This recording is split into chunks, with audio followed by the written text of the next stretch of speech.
जिसको गौण किया जाना चाहिए उसको आप मुख्यता न दीजिए, और जिसको मुख्यता देना है उसकी कुछ पहचान होती है, और उनको हमेशा हमेशा याद रखें। जैसे पेपर लेता है, परीक्षा पत्र सामने है विद्यार्थी के सामने, 8, 9, 10 जो कोई भी प्रश्न उसमें दिए गए हैं, और कोई भी इनमें से प्रश्न में से आप उत्तर दीजिए, ऐसा कहा जाता है। और इसमें वह इसको पढ़ करके देखना प्रारंभ कर देता है, वो भूल जाता है। नीचे एक और पंक्ति दी गई, ध्यान से पढ़िए, और वो कौन सा ध्यान से पढ़ना तो पूरा ही पत्र ध्यान से ही पढ़ना था। विशेष ध्यान तो ये है कि उस पंक्ति में लिखा कि 5वां जो प्रश्न है उसको आपको अनिवार्य रूप से हल करना है। बाकी जो शेष हैं उनमें से जितने आवश्यक है, 7-8 प्रश्न के लिए कहा गया तो उसको आप हल करिए। अब वह नहीं पढ़ा उसने, और उसी प्रश्न को छोड़ करके बाकी सब में से 7-8 में जो कर लिया, फिर बाद में ज्ञात हुआ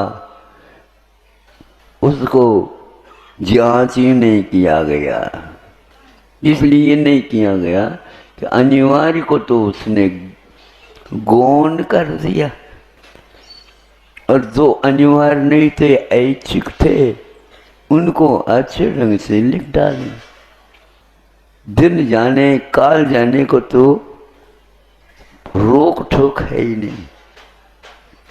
तो वहाँ पेपर देख करके कहता है कि देखो मैंने कितनी मेहनत तो की है, लेकिन जिसमें मेहनत करना है, जिसके लिए होता है, बारात आती है बिल्कुल बारात मातमा, लेकिन जो वर वधू हैं वो मुख्य हैं, उनके लिए मुहूर्त के अनुसार आपको काम करना है।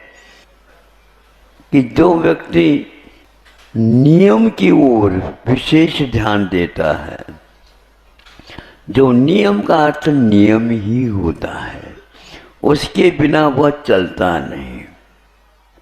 तो बाद में वह नियम के लिए हम आप कर लेंगे तो कर लेंगे, तो 1 वर्ष का तो पेपर था, प्रश्नावली, वो तो चला गया। जीवन में ऐसे ही मनुष्य जीवन में महत्वपूर्ण बिंदु हुआ करती हैं, उसकी ओर विशेष ध्यान देना चाहिए। किंतु प्राय करके संसारी प्राणी मोह से वशीभूत हुआ,